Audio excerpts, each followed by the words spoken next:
Hey there friends, welcome back to my channel. Shalita here. If you're new, welcome. So for today, I want to talk to you guys about all the books that I read in the month of August. So August was a pretty good reading month by all accounts. I actually read 6 books this month, primarily romance.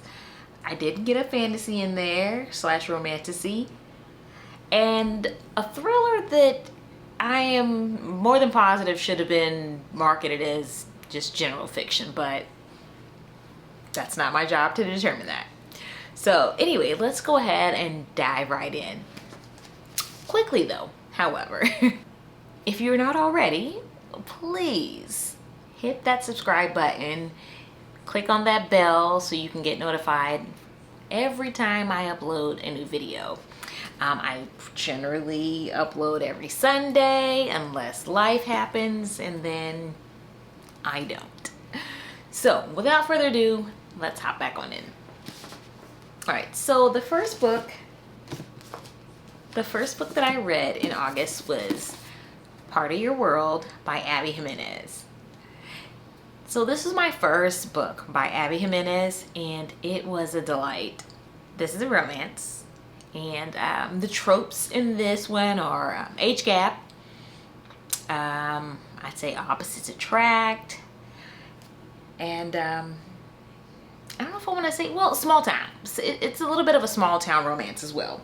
So, oh, and it has magical realism in it, which I just ate up. I adored. So our main characters are Alexis and Daniel. So Alexis is a doctor, and Daniel is like the mayor of this small town. He also runs a bed and breakfast, and just an overall just good dude, you know, just small town guy, just lovable. Everybody loves him and adores him. So Alexis is older. I think there's like a maybe 9 or 10 year age difference. I'm not really for sure, but she is older in this situation.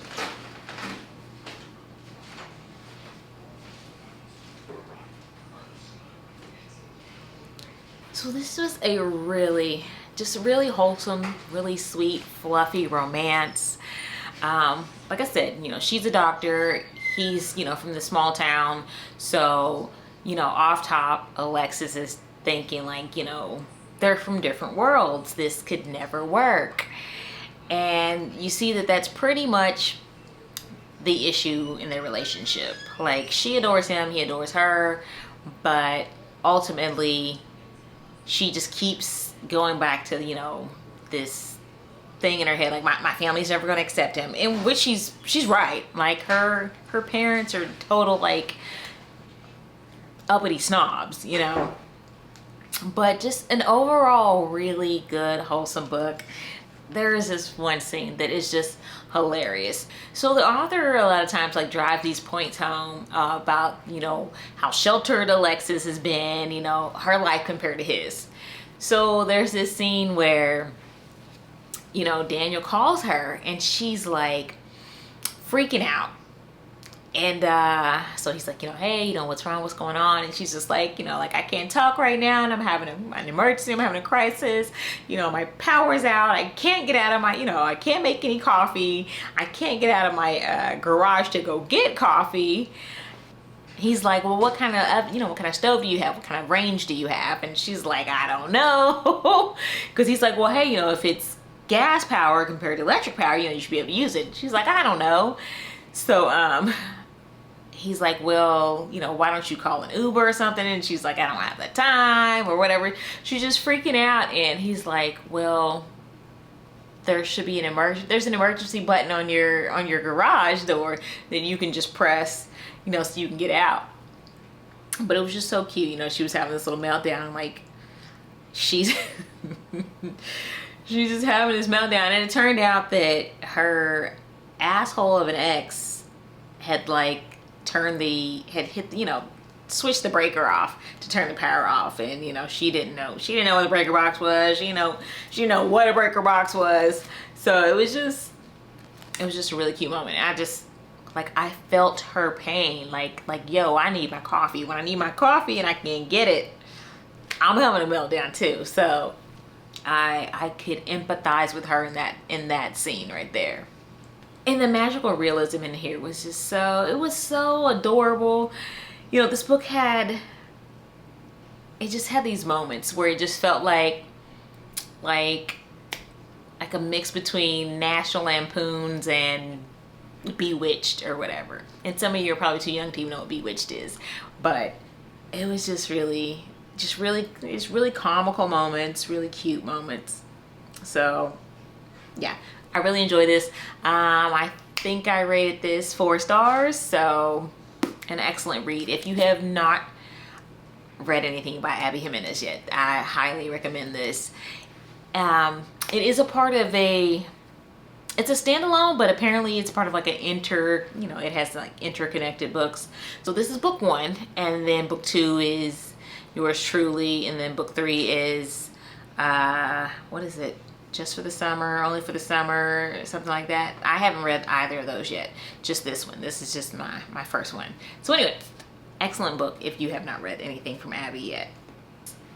The next book that I read in August was House Across the Lake by Riley Sager, which is a thriller.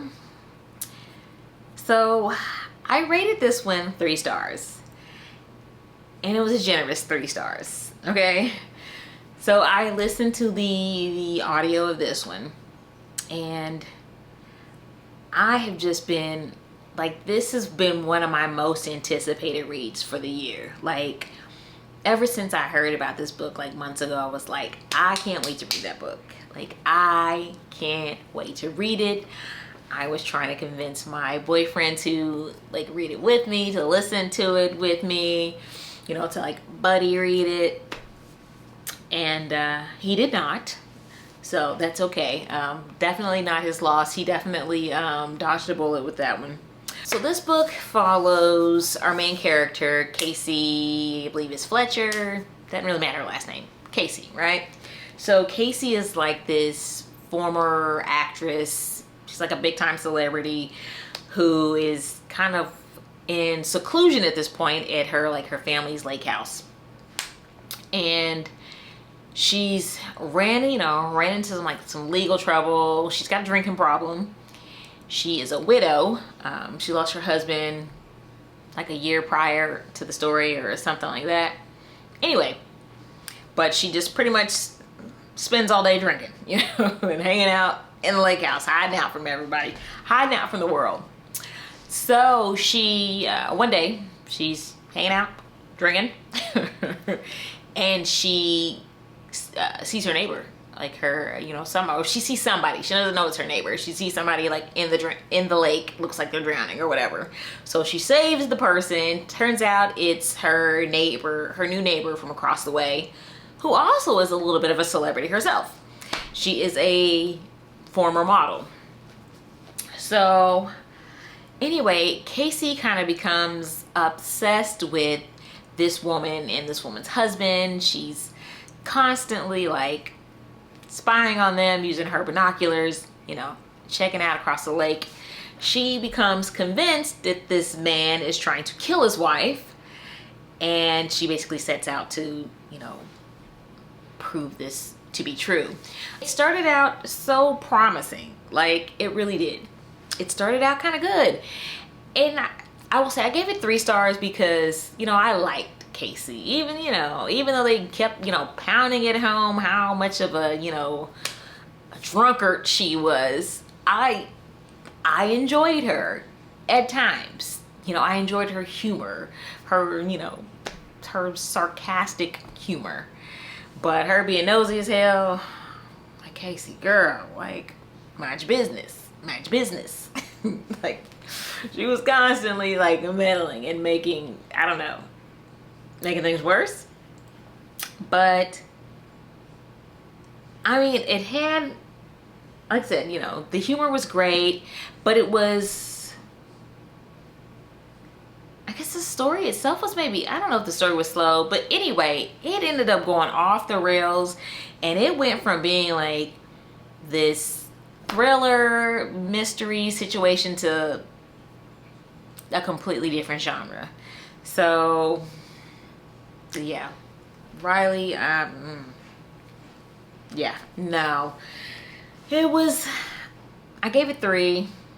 I was being generous. It just the comedy of it is what I gave it 3 for. But as far as, you know, being a thriller, the twist ruined it. The twist ruined it. You know, it went from being a thriller to being something bizarre. So yeah, didn't really enjoy that one. The next book that I read in August was Dawn of the Cursed Queen by Amber V. Nicole, which is, it is the 3rd book in her Gods and Monsters series, and it's a romantasy. Seeing as it is book 3, there's not a whole lot that I can divulge to you. Our main characters are Diana and Sam Kyle, or Sam Kyle, and Diana.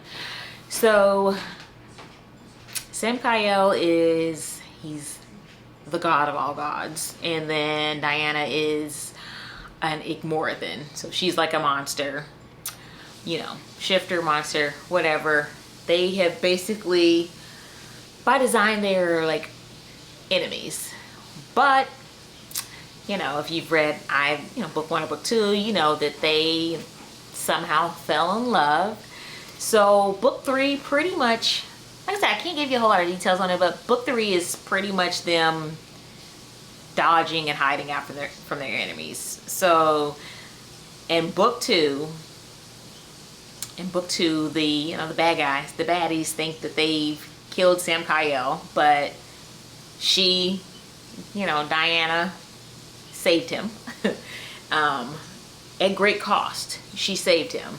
So we are basically in book 3, we're kind of grappling with the consequences of her saving his life. So we're trying to figure out what the cost is of her saving his life. But they're also, like I said, they're kind of hiding out, trying to get him strong again, because, eventually he's going to have to make his presence known, but they don't want the bad guys, of course, to figure out that he's alive. So they've got him, in hiding, trying to, get his strength back up. This one ends in a major freaking, cliffhanger. And I have to wait all the way to May. All the way to May of 2025 to figure out what happens next. So, that's cliffhangers. Cliffhangers, they should be illegal. You shouldn't be able to end a book on a cliffhanger. You just shouldn't. I need some conclusion. I need some, what do I want to say? Not conclusion. I need some resolution at the end of each book. You can't leave me hanging for damn near a year. It's not cool. It's not cool, Amber. It's not cool. I thought we were friends. But yeah, so I rated this one, I think they rated it, yeah, this one was 4 stars. So, good read. Just left me hanging. But that's okay, Amber. That's okay. You can redeem yourself in May. You can redeem yourself in May. Okay, so the next book that I read in August was The Air He Breathes by Brittany Cherry.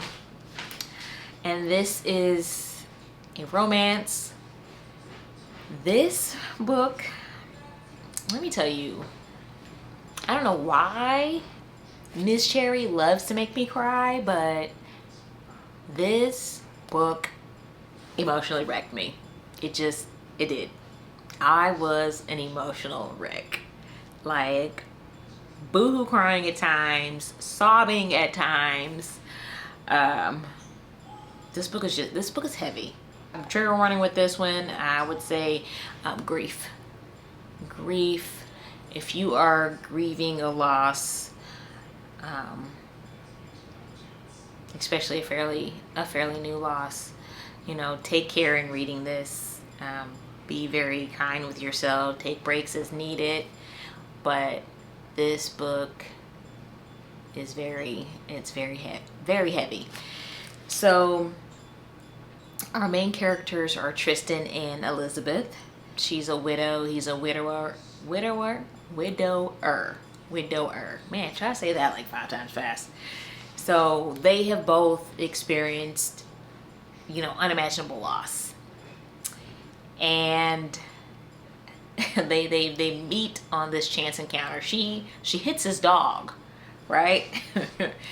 And she ends up taking him to the animal clinic or whatever, and they're like arguing on the way there. Everybody in town is basically tries to warn her off to him. They're like, he's crazy. He's a murderer. They don't know. They're gossiping about this man because they don't know.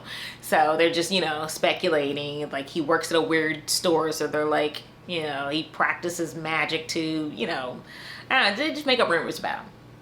So, but she's drawn to him.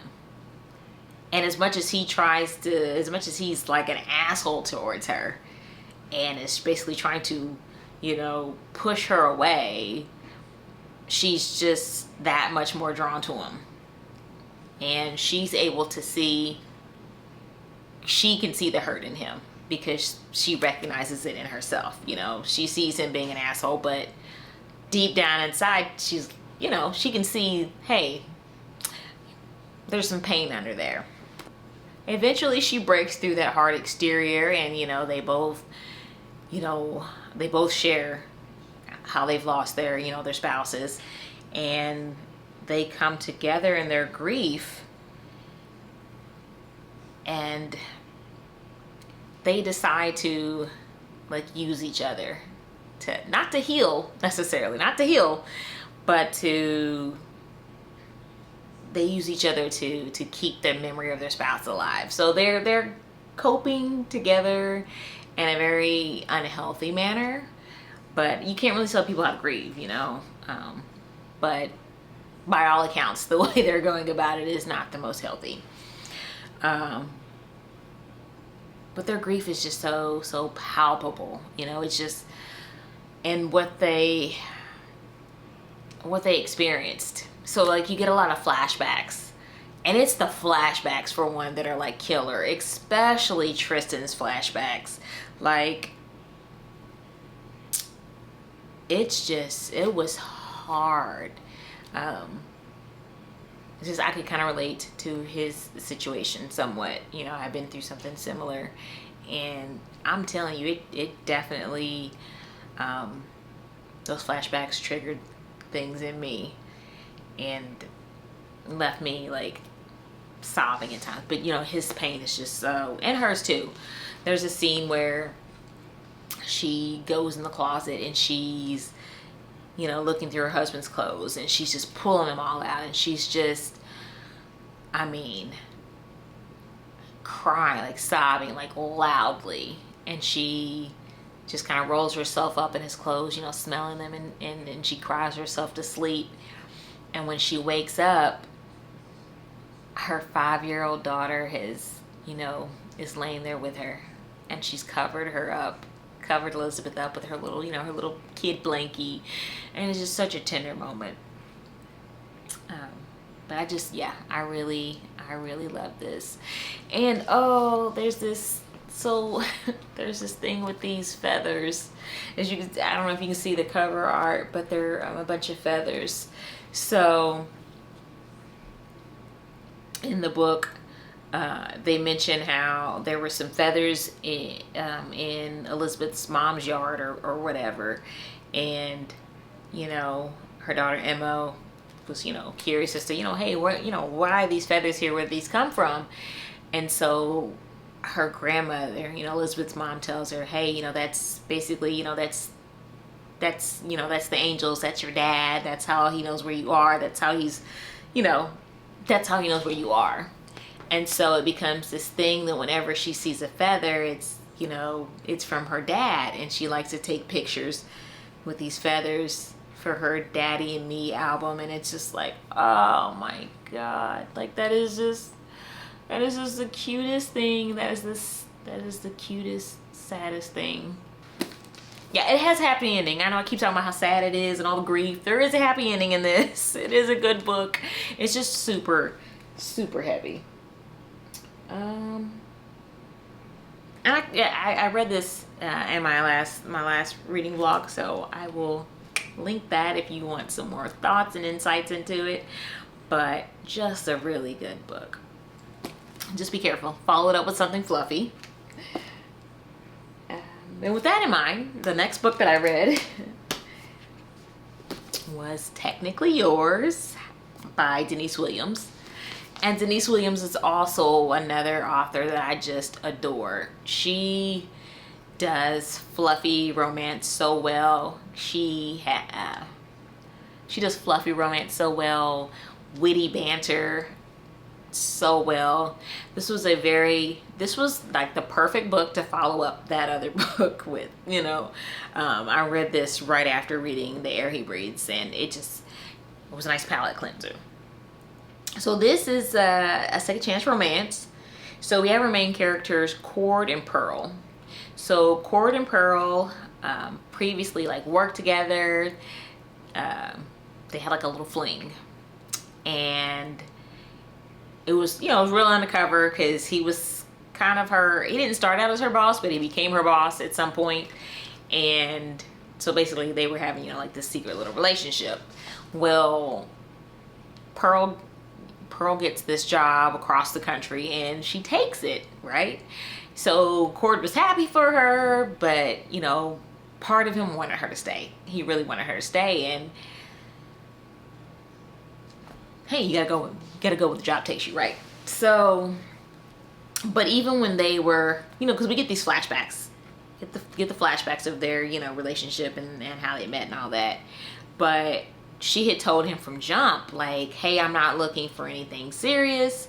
You know, I gotta put my, you know, head before heart, you know. So anyway, she took the job across the country, whatever. Well, years passed, and, you know, he's moved on and she's moved on. They've been in and out of relationships or whatever. She moves back, right? She moves back, and she basically gets this, you know, this new position kind of falls into her lap almost. So due to a scandal at this like organization, she becomes the interim director. And as luck would have it, he joins the board of such organization. And they both, you know, try to fight those feelings, but those emotions reignite, and, you know, they start testing those waters out. This was a really, like I said, a really cute read, really fluffy read. I more or less, I enjoyed the dialogue and the banter between Pearl and her sisters more than I really enjoyed the conversations between Pearl and Cord. And I think it was because there was so much back and forth in the timeline, going back in the past, coming back to the future, or present, going past to present, past and present. And I think that's maybe why I had such a hard time connecting with them as a couple. I enjoyed it, but I think, yeah, the back and forth made it a little harder to connect versus with, you know, How to Fail at Flirting. I absolutely ate it up. Absolutely adored it. This one was good, but it wasn't as good as that one. And I think it was because of all the jumping back and forth. But still a good read. Still an excellent read.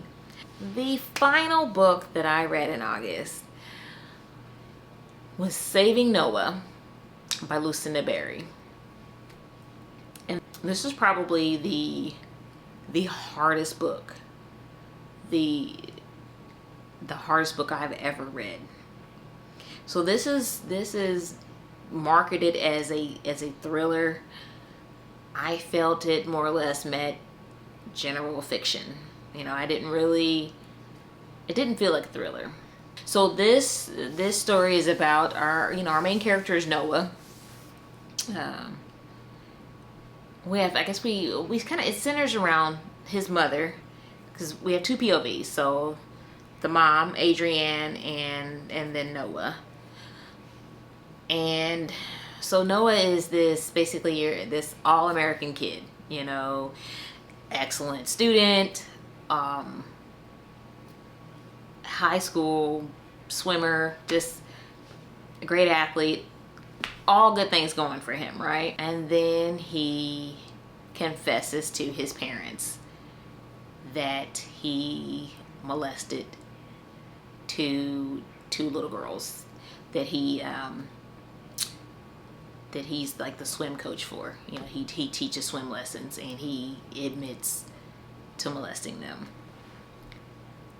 We kind of follow his story through his, you know, through his treatment. So because he's a minor,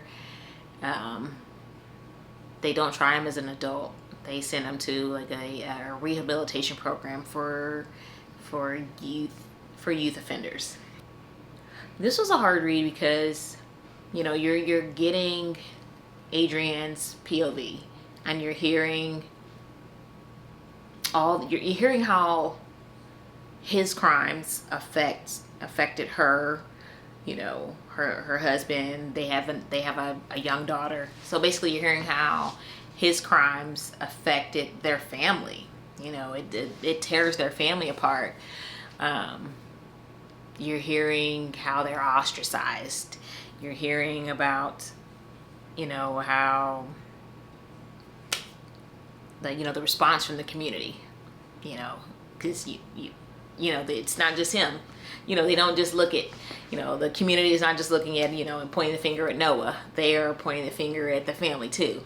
I mean, there's even one scene where she's like, you know, she's at the bank or the grocery store and some woman like spits on her.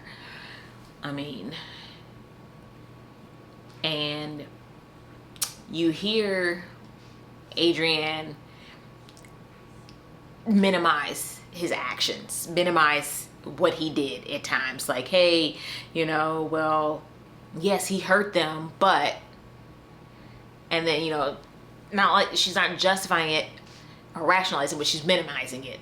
Like, he touched them, but he didn't rape them. Like, there was no penetration. And so you're like, ugh. Like, you want to be,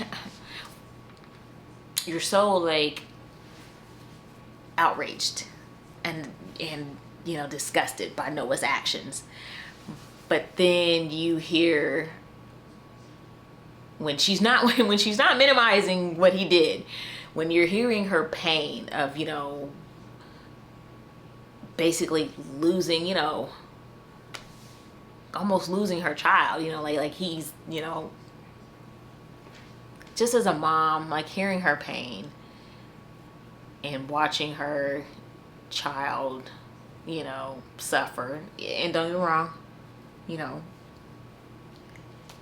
we know what Noah did, but being a mom and knowing and watching her see that, hey, because at points Noah becomes a victim in this. So, you know, she's seeing her son being victimized and she's not able to protect him. And it was just a hard read, because despite his crimes, despite everything, you find yourself empathizing with him at times. You find yourself really empathizing with her as a parent, because like, who would, as a parent, you can't imagine that the person that you know, carried in your womb, or the person that you raised, is capable of such things. This was just, man, it was just tough. It was a tough read. It just really was. You know, I feel like it's almost like an important read too, because it makes you start thinking like about conversations that you know, what kinds of conversations should you be having, you know, as a family? What kind of conversations should you be having with your children? Just, oh my gosh. Yeah, I probably cried more listening to this book, because I listened to it on Audible and or on the Libby app. I listened to the audiobook, and this book, it hit me so hard, you know, because I'm a mom, you know, I have a son, I have a daughter, you know, so it just hit you so hard. So yeah, I was down bad after I finished the book for quite a few hours, and I still, look, I haven't picked it. I just finished it yesterday, and just even now, like the idea of picking up another book, I'm like, Like, please, am I in a book hangover? I don't know. But, okay, I am rambling. I'm Saving Noah. I gave this one, I think I gave this one 4 stars. Or if I didn't, that's what I would rate it at, 4 stars. Very, very hard read. A good read. But, just, yeah, another one of those makes you uncomfortable. But probably something that needs to be read at some point. That's it. That's all the books I read in August. We had some good romance books. We had some thrillers. We had some thrillers that should not have been marketed as thrillers, but what else? So, have you read any of these books? If so, let me know down in the comments. What did you think? How did you rate these books? So, if you made it to the end, I thank you so much for watching. Please remember to like, comment, and subscribe for more. And until the next one, friends, bye.